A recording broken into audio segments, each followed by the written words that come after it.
Hello student, मैं राकेश चौहान, आपका general science teacher. आज मैं आपके लिए लेके आया हूँ 8th क्लास की साइंस, जिसमें जो भी 8th क्लास में रसायन विज्ञान से संबंधित जो भी चैप्टर है आपको मैं वो पढ़ाऊंगा। और आज मैं स्टार्ट कर रहा हूँ आपके रसायन विज्ञान का चैप्टर हमारे रहेगा चौथा, क्लास 8 है पदार्थ, धातु तथा अधातु। इसको पढ़ने से पहले हमें पता होना चाहिए धातु क्या होती है। जैसे हमारे दैनिक जीवन में हमारे घरों के दरवाजे लोहे के बने होते हैं, वो भी एक प्रकार की क्या है, धातु है। यानी जिन्हें छूने पर या स्पर्श करने पर कठोरता महसूस होती है, उन्हें एक विशेष प्रकार की चमक होती है।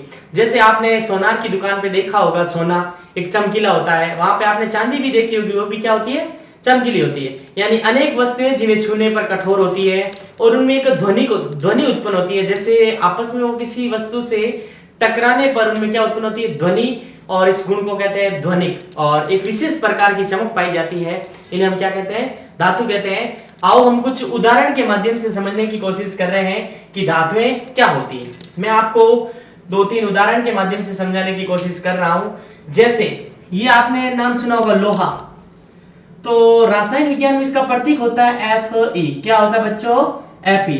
और इसका नाम होता है आयरन। रासायनिक नाम क्या होता है, आयरन। ये क्या होता है, कठोर होता है। नॉर्मल सी इसमें चमक भी होती है। ध्वनिक, यानी ये किसी भी वस्तु से टकराता है तो उसमें एक विशेष प्रकार की क्या उत्पन्न होती है, ध्वनि उत्पन्न होती है। इसीलिए ये क्या कहलाती है, धातु। तो धातुओं के गुण है, कठोर होता है, चमकीला होता है और ध्वनिक होता है। अब मैं बात करूं तांबे की, इसका प्रतीक आपको याद रखना बच्चों, Cu। इसे कहते हैं कॉपर।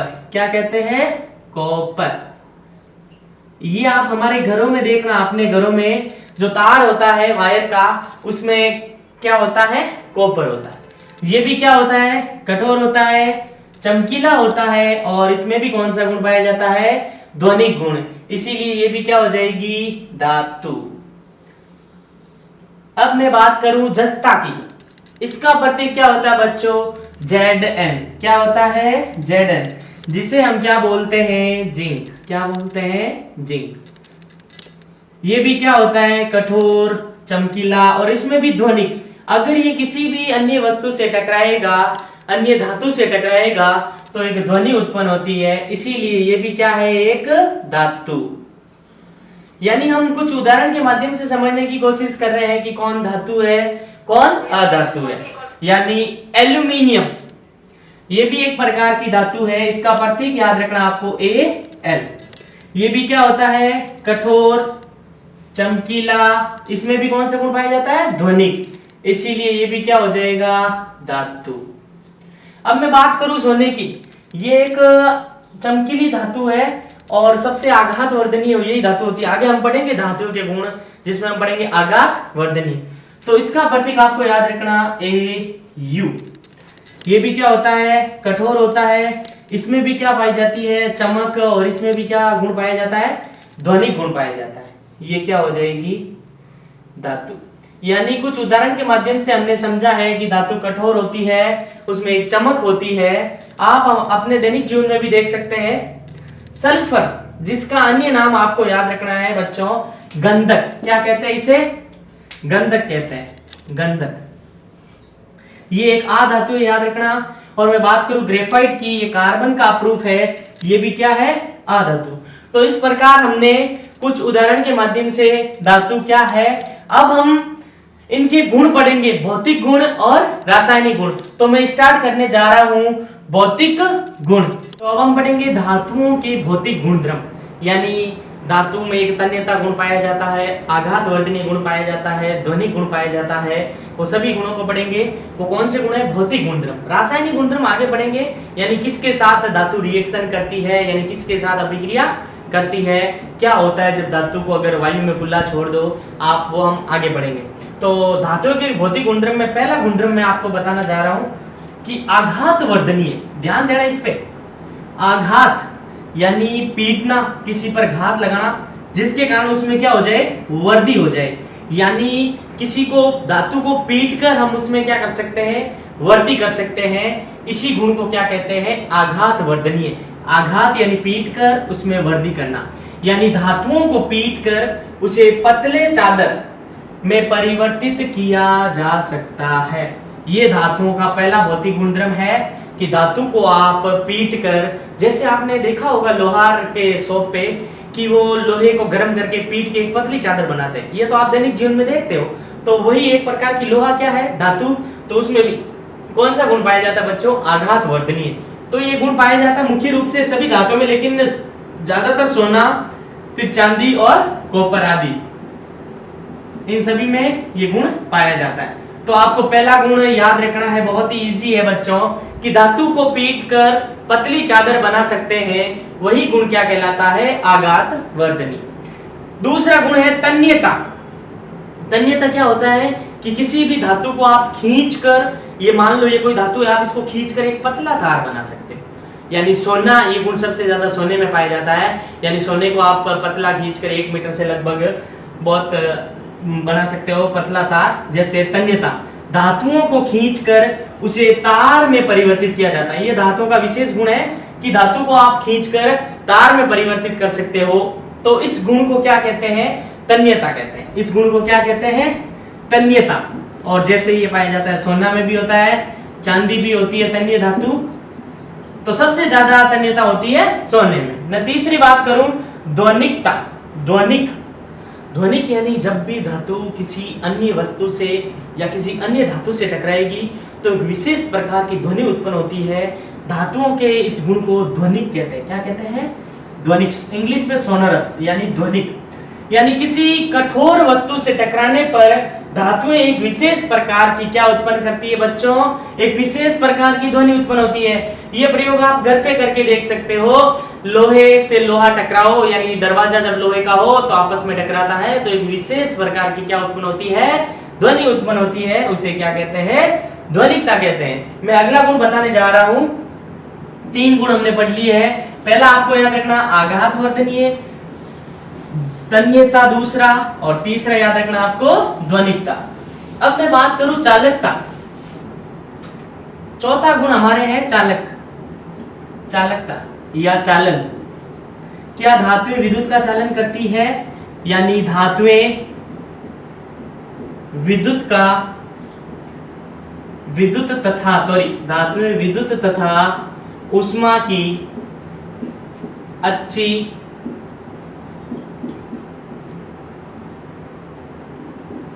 चालन करती है। यानी धातुएं विद्युत की क्या होती है, सुचालक होती है। यानी धातुओं में सुचालक का मतलब, धातुओं में एक चीज याद रखना, धातुओं में होते हैं मुक्त इलेक्ट्रॉन। ये चीज आपको याद रखना, मुक्त इलेक्ट्रॉन। जब भी मुक्त इलेक्ट्रॉन होगा तो उसमें किसका प्रवाह होगा, ये चीज याद रखना, विद्युत धारा का प्रवाह होगा। किसका प्रवाह, विद्युत धारा का प्रवाह। जब भी किसी वस्तु में फ्री इलेक्ट्रॉन हो तो वो किसको शो करेंगे, विद्युत धारा को। और जिसमें विद्युत धारा है वो विद्युत की क्या होगी, अच्छी चालन, यानी उसमें करंट आ सकता है। धातु में क्या आ सकता है बच्चों, करंट आ सकता है। और ऊष्मा की भी धातु क्या होती है, अच्छी चालन। तो मैं एग्जांपल बता दूं जो आपको याद रखना है, Ag, ये याद रखना आपको। सिल्वर, इसे क्या कहते हैं, सिल्वर। सबसे अच्छी चालन, यानी सबसे ज्यादा करंट किसमें आता है बच्चों, चांदी में। तो ऐसे आप चांदी के जेवर में करंट आसानी से आता है, यानी उसमें मुक्त इलेक्ट्रॉन ज्यादा होते हैं, विद्युत धारा का प्रवाह क्या होता है, ज्यादा होता है। मैं बात करूं, अगला गुण है कि चमक। अगला गुण क्या है इनका, चमक। धातुएं चमकीली होती है। क्या होती है, धातुएं चमकीली, धातुएं चमकीली होती है, चमकीली होती है। यानी धातु में एक विशेष प्रकार की चमक पाई जाती है। यह भी धातुओं का क्या है, एक भौतिक गुणधर्म है, यानी बाहरी गुणधर्म। अब मैं बात करूं, अगला गुण एक और है कठोर, कठोरता। ये गुण है लास्ट गुण इसका, धातुएं कठोर होती है। क्या होती है, धातुएं कठोर होती है। क्या होती है बच्चों, आप अपने दैनिक जीवन में देख सकते हो, छूकर धातुएं क्या होती है, कठोर होती है। लेकिन कठोर यानी ठोस अवस्था में होती है। कमरे के ताप पर किस अवस्था में पाई जाती है, ठोस अवस्था में। लेकिन मैं बात करूं एकमात्र मरकरी, जिसे आप बोलते हैं बच्चों पारा, याद रखना, प्रतीक याद रखना, इसका Hg होता है। क्या होता है? Hg। ये पाई जाती है द्रव अवस्था में। कौन सी अवस्था में? द्रव अवस्था में। बाकी सभी धातुएं किस अवस्था में पाई जाती है? ठोस अवस्था में, यानी कठोर होती है। लेकिन आपको ये याद रखना इंपॉर्टेंट है, मरकरी यानी पारा जो एक धातु है, हमने धातु के गुण पढ़े, धातु क्या होनी चाहिए? कठोर होनी चाहिए। लेकिन मरकरी धातु है, यानी याद रखना अपवाद। और रासायनिक विज्ञान में आपके अपवाद 1 नंबर का बच्चों 8वीं में पूछा जाता है, ऐसी कौन सी धातु है जो द्रव अवस्था में पाई जाती है? तो आपका आंसर होना चाहिए मरकरी या पारा, दोनों एक ही चीज है जिसका प्रतीक 100% पूछा जाता है ये क्वेश्चन। और यहां से भी पूछा जाता है विद्युत का अच्छा चालन कौन सी धातु है? सिल्वर। तो हमने धातुओं के क्या पढ़ लिए? भौतिक गुणधर्म। और अब हम स्टार्ट करेंगे रासायनिक गुणधर्म। रासायनिक गुणधर्म, रासायनिक गुणधर्म से ये तात्पर्य यह है कि वो किसके साथ अभिक्रिया करेगा और किसके साथ नहीं करेगा। यानी आप धातु को ऑक्सीजन के साथ मिलाओगे या धातु को पानी में डालोगे तो क्या होगा। तो हम एक एक गुण करके पढ़ रहे हैं। पहला पढ़ रहे ऑक्सीजन के साथ क्रिया। क्या होता है जब धातु ऑक्सीजन के साथ क्रिया करता है? तो मैं एक एग्जांपल ले रहा हूं। ऑक्सीजन के साथ अगर आप मैग्नीशियम का तार अगर वायुमंडल की उपस्थिति में जलाओगे तो क्या बनेगा? मैग्नीशिया बनेगा, जिसे मैग्नीशियम ऑक्साइड बोलते हैं। तो मैं ले रहा हूं, एक तो ले रहा हूं धातु, कोई भी धातु, और साथ में आपको लेना ऑक्सीजन। क्या लेना है? ऑक्सीजन। धातु को वायुमंडल में ऑक्सीजन की उपस्थिति में क्रिया करवाएंगे तो वो बनेगा धात्विक ऑक्साइड। क्या बनेगा? धात्विक ऑक्साइड। और एक इंपॉर्टेंट बात यह है, आपके 8th क्लास में 1 नंबर का क्वेश्चन पूछा जाएगा यहां से। तो क्या बनेगा कि धात्विक ऑक्साइड की प्रकृति क्या होती है? क्षारीय। ये कैसा व्यवहार करेगा? क्षार की तरह व्यवहार करेगा। और अभिक्रिया भी पूछ सकते हैं कि ऑक्सीजन के साथ क्रिया लिखो, धातुओं की ऑक्सीजन के साथ क्रिया। तो मैं कोई धातु ले रहा हूं, जैसे आपने धातु ले ली मैग्नीशियम। क्या ले ली बच्चों? मैग्नीशियम। और ऑक्सीजन की उपस्थिति में मैग्नीशियम रिबन बनेगा MgO। क्या बनेगा? MgO, जिसे आप बोलोगे मैग्नीशियम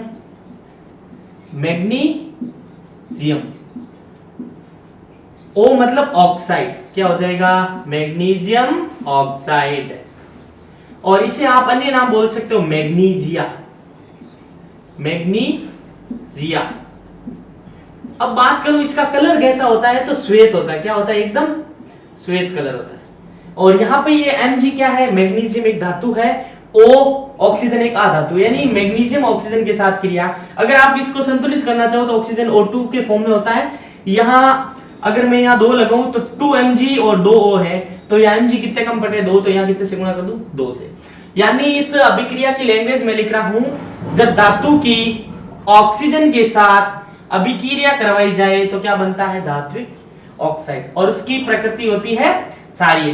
तो जब, बहुत इजी लैंग्वेज है, जब किसी धातु की क्रिया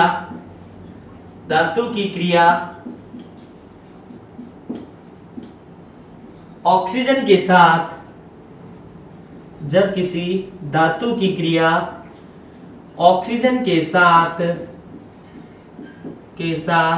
करवाई जाए, ऑक्सीजन के साथ करवाई जाए तो धात्विक ऑक्साइड क्या प्राप्त होता है? धात्विक ऑक्साइड प्राप्त होता है।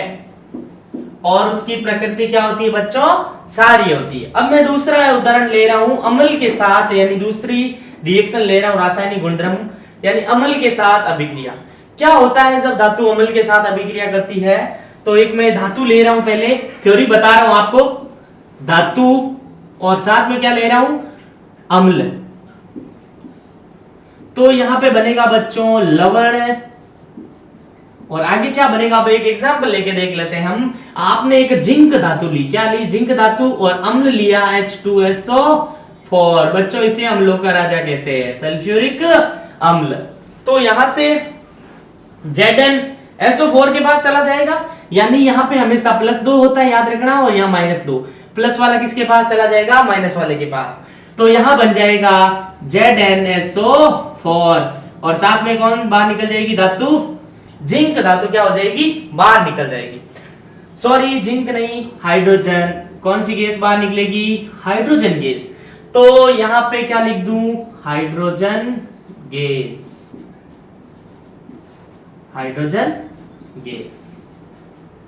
तो जब धातु अम्ल के साथ क्रिया करता है लवण प्लस कौन सी गैस बाहर निकलती है, ये इंपॉर्टेंट 1 नंबर का क्वेश्चन। क्या होता है जब धातु अम्ल के साथ क्रिया करती है कौन सी गैस निकलती है बच्चों, आपका आंसर होना चाहिए कौन सी गैस निकलती है हाइड्रोजन गैस। यानी जब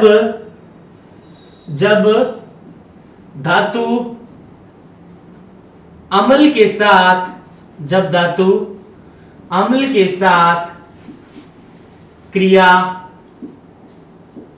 करती है तो लवण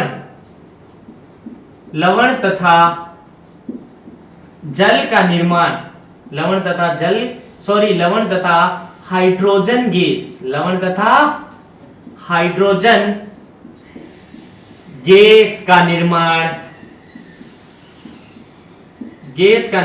होता है।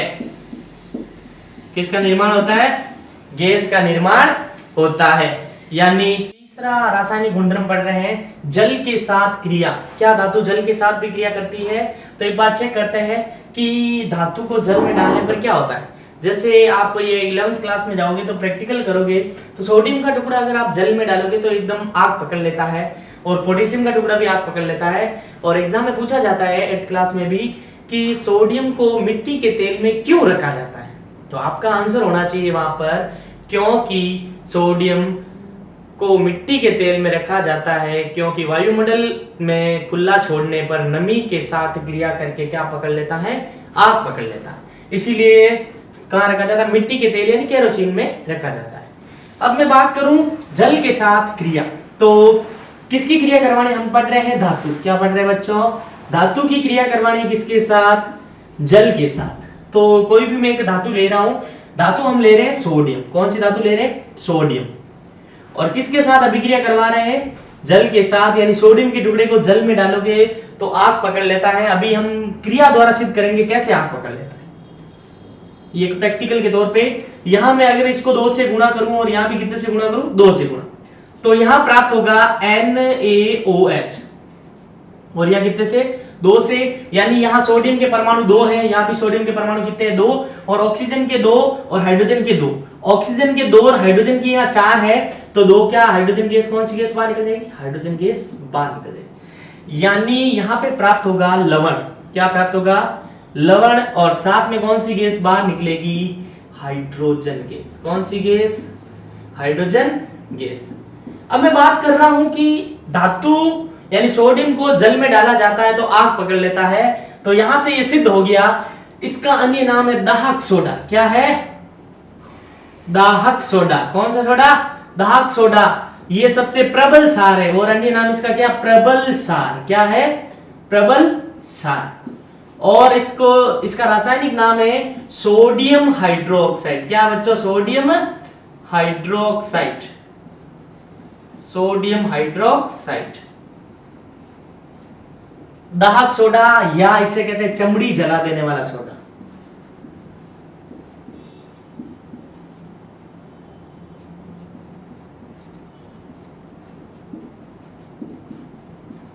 इसीलिए इसको कहां रखा जाता है सोडियम के टुकड़े को केरोसिन में रखा जाता है या मिट्टी के तेल में रखा जाता है। यानी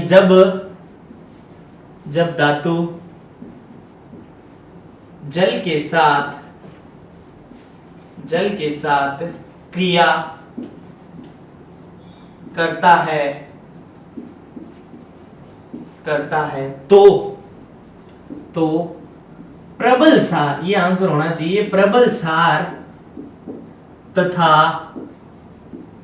हाइड्रोजन, प्रबल सार तथा हाइड्रोजन गैस का निर्माण, हाइड्रोजन तथा गैस का निर्माण करता है। यानी जब भी आप जल के साथ अगर धातु सोडियम वगैरह धातु को मिलाओगे तो एक प्रबल सार प्राप्त होगा आपके पास। कौन सा सार प्राप्त होगा? प्रबल सार। और आपको याद रखना है कौन सी गैस रिलीज होगी? हाइड्रोजन गैस रिलीज होगी। यानी एक रीजन यहां पे मैं लिख रहा हूं जो आपका आंसर होगा कि मिट्टी के तेल में क्यों रखा जाता है। सोडियम तथा पोटेशियम जैसी धातुओं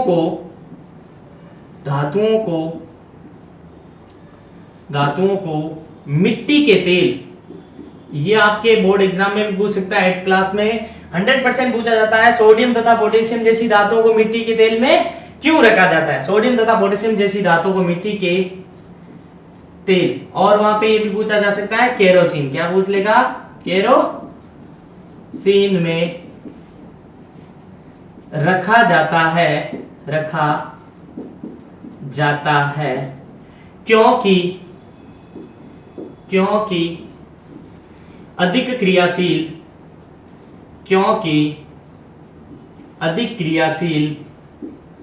क्रियाशील होने के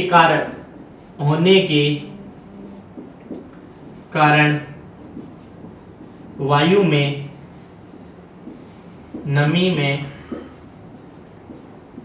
आग पकड़ लेते हैं। तो आपका आंसर होना चाहिए सोडियम तथा पोटेशियम जैसी धातुओं को केरोसिन या मिट्टी के तेल में इसीलिए रखा जाता है कि ये एक सक्रियता श्रेणी है। उसके आधार पर देखा जाए एक सक्रियता श्रेणी है, नॉर्मल बता देता हूं, KNaCaMgAl Zn Fe Pb H Hg Ag Au। एक आध ऊपर नीचे हो सकता है। इस श्रेणी के अनुसार जो सबसे ऊपर होगा वो सबसे अधिक क्रिया KNaCaMgAl Zn Fe Pb Hg Ag Au। इस श्रेणी के आधार पर देखा जाए तो सबसे जो ऊपर होंगे ना, सबसे जो ऊपर वाली धातु है वो अधिक क्रियाशील होती है, यानी जल के साथ क्रिया करके आग पकड़ लेती है। आपका रीजन यही होना चाहिए। क्यों रखा जाता है केरोसिन में? क्योंकि अधिक क्रियाशील है और वायु तथा नमी की उपस्थिति में आग पकड़ लेते हैं, इसीलिए इसे कहा रखा जाता है केरोसिन में या मिट्टी के तेल में। तो मैं एक बार रिवाइज कर देता हूं, जल के साथ अभिक्रिया, जब भी धातु जल के साथ अभिक्रिया करेगी तो हमेशा किसका निर्माण होगा? सार का निर्माण होगा और हाइड्रोजन गैस रिलीज होगी। तो आपका आंसर होना चाहिए जल के साथ क्रिया करके सार तथा हाइड्रोजन गैस मुक्त होती है। और एक उदाहरण आपको याद करना ही पड़ेगा, और मैं एक और उदाहरण बता देता हूं। जैसे पोटेशियम के साथ अगर अभिक्रिया करवाए, ये पोटेशियम है और आप क्या ले रहे हो? जल ले रहे हो, तो आपके बनेगा 2KOH और कौन सी गैस रिलीज हो जाएगी? Hydrogen gas. अब मैं चेक कर लेता हूं, पोटेशियम 2 है, यहां पर भी 2, हाइड्रोजन 4 और यहाँ 2 और 2 4, ऑक्सीजन 2 या 2। तो इस अभिक्रिया को भी हम लिख सकते हैं कि धातु के जल के साथ क्रिया करेगा तो सार का निर्माण करेगा। ज्यादातर कौन सा स्ट्रॉन्ग बेस होगा? कौन सा सार होगा? प्रबल सार होगा। कौन सा सार होगा बच्चों? प्रबल सार। तो इस प्रकार आज की क्लास में हमने धातु क्या होती है, सामान्य धातु पढ़ी थी, जैसे लोहा है, जस्ता है, एल्यूमिनियम है, जिंक है, और आधातु के बारे में इतनी जानकारी नहीं पड़ी है, लेकिन आने वाली क्लास में हम आधातु पढ़ेंगे। और आज की क्लास में ये भी पढ़ा कि धातुओं के रासायनिक गुणधर्म, यानी धातु किन के साथ अभिक्रिया करती है, और धातुओं के भौतिक गुणधर्म पढ़े थे, जिसमें से इंपॉर्टेंट है आघात वर्धनीय, यानी धातुओं को हम पीट कर क्या बना सकते हैं? पतली चादर बना सकते हैं। और एक गुण पढ़ा था तन्यता, यानी एक खींचकर पतला तार बना सकते हैं। और धातु में एक ध्वनि गुण पाया जाता है, जिसके कारण वो किसी अन्य धातु से टकराती है तो एक विशेष प्रकार की क्या उत्पन्न होती है? ध्वनि उत्पन्न होती है। इसी के साथ मैं आज की क्लास यहीं विराम करता हूं। धन्यवाद, थैंक यू।